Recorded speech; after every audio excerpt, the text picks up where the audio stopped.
Mark chapter 5 review. Comparing Mark 5 with Mark 4.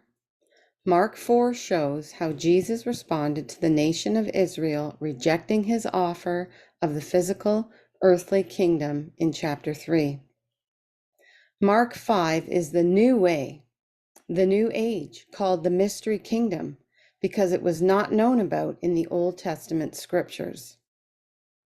Comparing Mark 4 with Mark 3. Mark 3 records the actual final rejection of Jesus' claim to be the long-awaited Messiah prophesied about in the Old Testament scriptures by the prophets of God. In Mark 4, Jesus states the reality of that decision. Things are different now.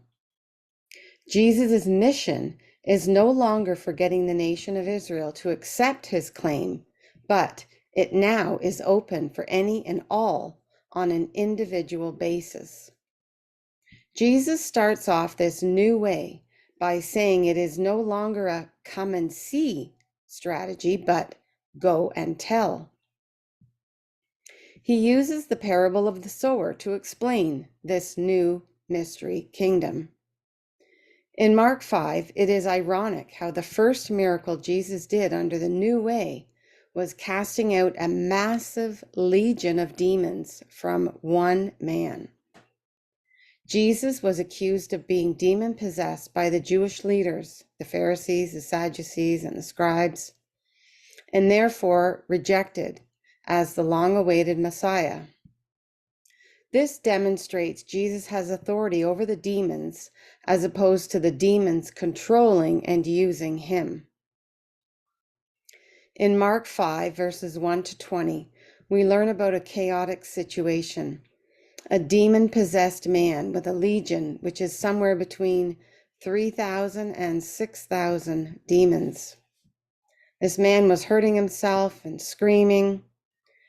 These demons knew who Jesus was. They called him the Son of the Most High God.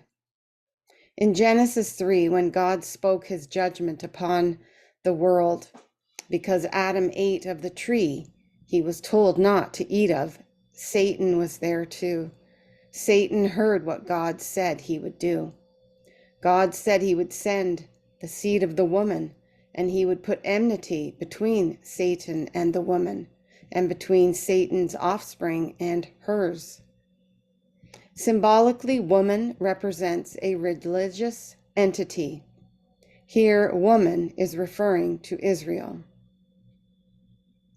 In context, we learn in Matthew 8:29, the demons said to Jesus, "Have you come here to torment us before the time?" And in Luke 8:31, the demons begged Jesus not to command them to depart into the abyss. What can we learn about the Greek word abyss? The abyss is a section of the unrighteous side of the underworld.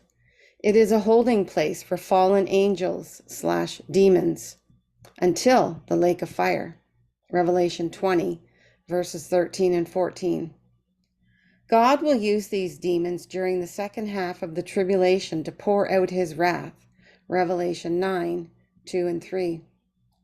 Clarence Larkin calls this place where the abyss is the underworld, and Dr. Fruchtenbaum calls it's in the center of the earth. It is interesting to note in verse 1 of Mark 5 that Jesus crossed over to the other side of the sea. Jesus wanted to teach his disciples in a quiet place away from the Jewish crowds. This happens to be the Gentile side of the lake, hence, that's why we hear of pigs. Asking the name of the unclean spirit was a common traditional approach to casting out demons.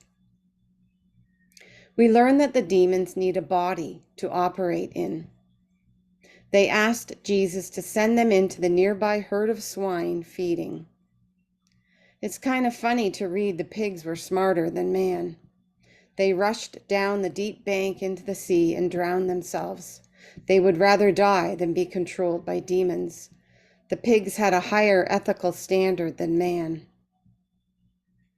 In verse 17, the people and owners of the pigs were not happy and were imploring Jesus to leave their region for fear of what he might do next.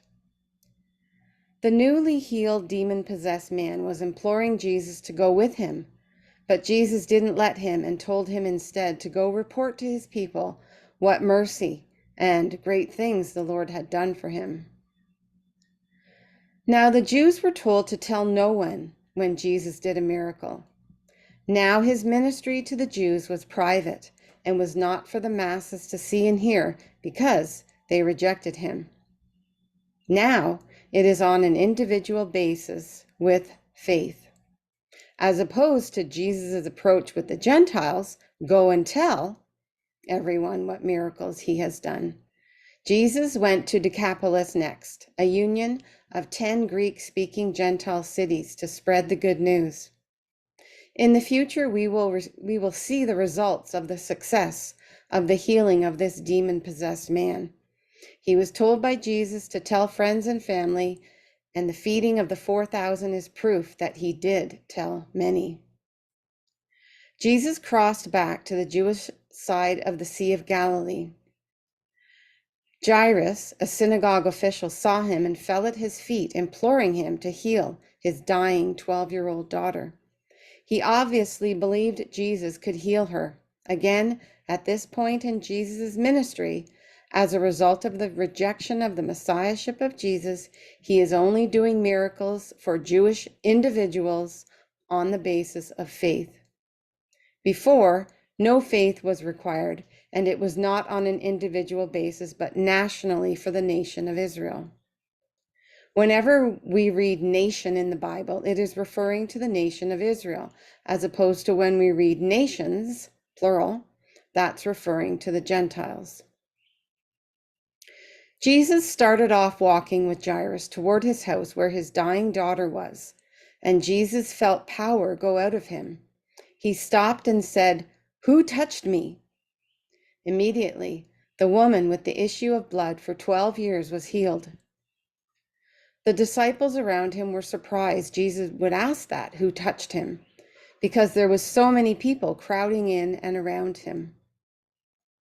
We wonder why Jesus would ask this question. Who was it for?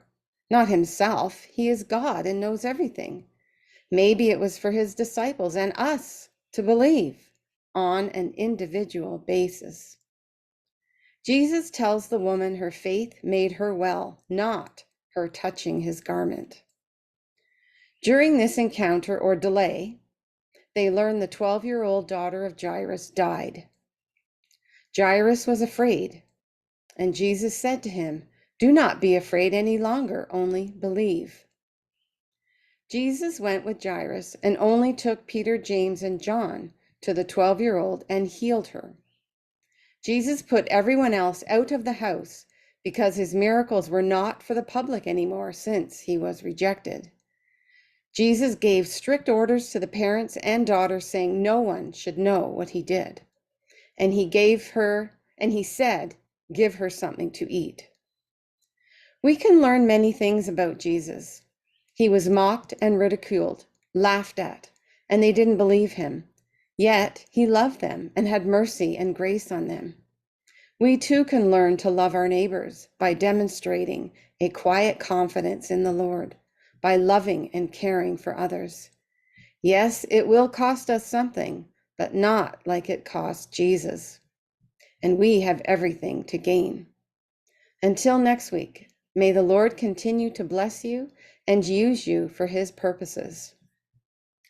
I challenge you in the meantime to rely upon the Holy Spirit and look up the scriptures yourself and know what you believe and why.